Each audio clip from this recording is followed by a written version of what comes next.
இந்த ஆடிக்கு நம்ம சென்னை சில்க்ஸ்ல up to 50% off combo offer, uniform sari collections எல்லாம் சேர்ந்து சேவிங்ஸும் பிளாஸ்ட், கலெக்ஷன்ஸும் பிளாஸ்ட்.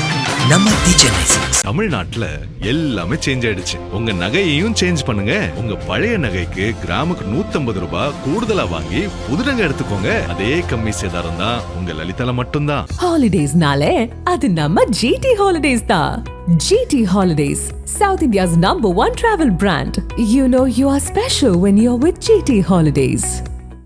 நடந்து முடிந்த தமிழக சட்டமன்ற தேர்தலில் சென்னை கொளத்தூர் தொகுதியில் போட்டியிட்ட திமுக தலைவரும் முன்னாள் முதலமைச்சருமான மு.க. ஸ்டாலின் 8975 வாக்குகள் வித்தியாசத்தில் எதிர்பாராத விதமாக தோல்வியடைந்தார். இந்த நிலையில்தான் அதிரடி திருப்பமாக தேர்தல் ஆணையத்தை நாடியுள்ளார் மு.க. ஸ்டாலின். கொளத்தூர் தொகுதியில் உள்ள குறிப்பிட்ட 14 வாக்குச்சாவடிகளில் தனக்கு வரவேண்டிய வாக்குகள் சரியாக பதிவாகவில்லை என்றும் அங்குள்ள மின்னணு வாக்குப்பதிவு இயந்திரங்களின் செயல்பாட்டில் சந்தேகம் இருப்பதாகவும் கூறி அவற்றை மறு ஆய்வு செய்து எந்தவித குளறுபடியும் இல்லை என்பதை தங்கள் முன்னிலையில் நிரூபிக்க வேண்டுமென்று தேர்தல் அதிகாரிகளிடம் மனு அளித்திருந்தார்.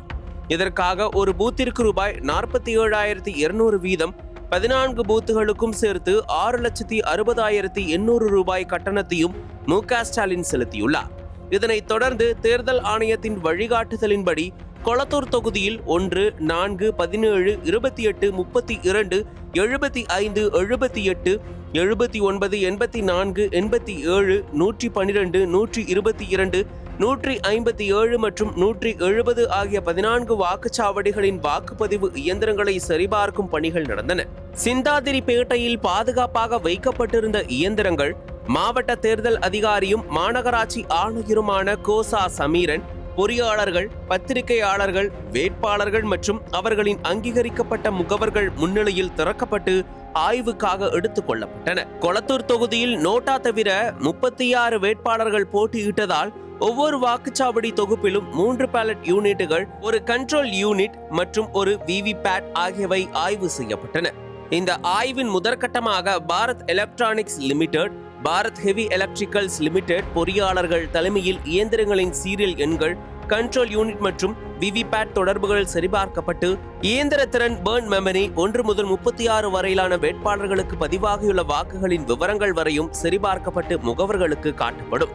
இரண்டாம் கட்டமாக ஏற்கனவே பதிவான வாக்குகள் முற்றிலும் அழிக்கப்பட்டு மாதிரி வாக்குப்பதிவு நடத்தப்படும். இதில் ஒரு இயந்திரத்திற்கு குறைந்தபட்சம் 500 முதல் அதிகபட்சம் 1400 மாதிரி வாக்குகள் வரை செலுத்தப்பட்டு சரிபார்க்கப்படும். தேர்தல் நாளில் நடைபெறும் மாதிரி வாக்குப்பதிவு போல அல்லாமல் இதில் திமுக முகவர்கள் தங்கள் விருப்பப்படி உதயசூரியன் உள்ளிட்ட எந்த ஒரு குறிப்பிட்ட சின்னத்திற்கும் அல்லது பல வேட்பாளர்களுக்கும் வாக்குகளை செலுத்தி சோதித்து பார்க்க முழு சுதந்திரம் வழங்கப்பட்டுள்ளது.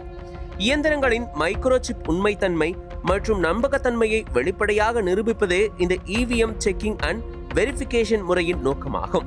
இது மறுவாக்கு எண்ணிக்கையோ அல்லது மறு தேர்தலோ அல்ல என்ற போதிலும் 7 நாட்கள் நடைபெறும் இந்த ஆய்வின் முடிவில் ஏதேனும் தொழில்நுட்ப குளறுபடிகளோ அல்லது வாக்குப்பதிவில் மாறுபாடுகளோ இருப்பது கண்டறியப்பட்டு ஸ்டாலின் அதை நிரூபித்தால் கொளத்தூர் தொகுதியில் மறு தேர்தல் நடத்தக்கோரி நீதிமன்றத்தை அணுக திமுகவினர் திட்டமிட்டனர். தற்போது இந்த பரிசோதனையில் அடுக்கடுக்கான தில்லுமுள்ளு மேட்டர்கள் வெளிவந்து தேர்தல் அதிகாரிகளை அலற வைத்திருக்கிறது. குறிப்பாக சிந்தாதிரிப்பேட்டை கிடங்கில் நடந்த இவிஎம் சரிபார்ப்பின் போது மெகா குளறுபடி அம்பலமாகியது. சரிபார்க்கப்பட்ட 10 மெஷின்களில் காஞ்சிபுரத்தில் VVPAT, control unit, ballot unit என 3மே வேலை செய்யாமல் கைவிரித்த நிலையில் கொளத்தூரில் 30ஆம் தேதி ஒரு விவிபேட்டும் அடுத்த நாள் இன்னொரு விவிபேட்டும் வேலை செய்யவில்லை. பூத் எண் 75இல் 2 பேலட் யூனிட்டுகளில் எண்கள் மாறுபட்டு இருந்த நிலையில் கொளத்தூர் பூத் எண் 157 மிஷினை பார்த்து திமுக பிரதிநிதிகள் ஷாக் ஆகின்றிருக்கிறார்கள். மெஷினில் இருக்க வேண்டிய 7 அட்ரஸ் டேக்குகளிலுமே எதையுமே எழுதாமல் முற்றிலும் புதுசு போல் ஃப்ரெஷ்ஷாக மாட்டி வைத்திருக்கிறார்கள். அது மட்டுமில்லாமல் விதிகளை மீறி அட்ரஸ் டேக்கில் முன்பக்கத்திலேயே அரக்கு சீலையும் குத்தி வைத்திருக்கிறார்கள். வாக்கு எண்ணிக்கைக்கு பிறகு கண்ட்ரோல் யூனிட்டில் இருக்க வேண்டிய 2 அரக்கு சீல்களும் காணவே இல்லை. இது தொடர்பாக திமுக சட்டத்துறை செயலாளர் NR இளங்கோ கொளத்தூர் தொகுதியில் 30ஆம் தேதி ஒன்றில் விவிபேட் வேலை செய்யவில்லை, மறுநாளும் ஒரு விவிபேட் வேலை செய்யவில்லை, 75வது வாக்குச்சாவடி வாக்குப்பதிவு இயந்திரங்களில் முகவரி பட்டைகள் எழுதப்படாமல் புதிதாய் இருந்தன. இதுகுறித்து தேர்தல் அதிகாரிகள் மனித தவறு என்கிறார்கள். இதை ஏற்க இயலாது. தேர்தல் சரியாக நடைபெறவில்லை என்பதை நிரூபிக்க தேர்தல் ஆணையத்திலிருந்து சான்றளிக்கப்பட்ட கடிதம் வந்ததும் நீதிமன்றத்தை நாடி சரியான தீர்ப்பை பெறுவோம் என்றார். ஆக தேர்தல் ஆணையத்தின் குளறுபடிகள் அம்பலப்பட்டுள்ளது. நக்கீரன் டிவிக்கு சப்ஸ்கிரைப் செய்யுங்கள். உங்கள் ஆதரவே எங்கள் பலம். ஆசிரியர்களுக்கு நண்பனாகவும் மாணவர்களுக்கு ஆசானாகவும் திகழும் தேர்வு வழிகாட்டி. ஒவ்வொரு பாடத்திற்கும் அனுபவமிக்க ஆசிரியர்களின் துல்லியமான தெளிவான விடைகள். CNC இருக்கு, தேர்வு பயம் எதற்கு? இது தீரன் பப்ளிஷிங் ஹவுஸ் விற்பனை வெளியீடு.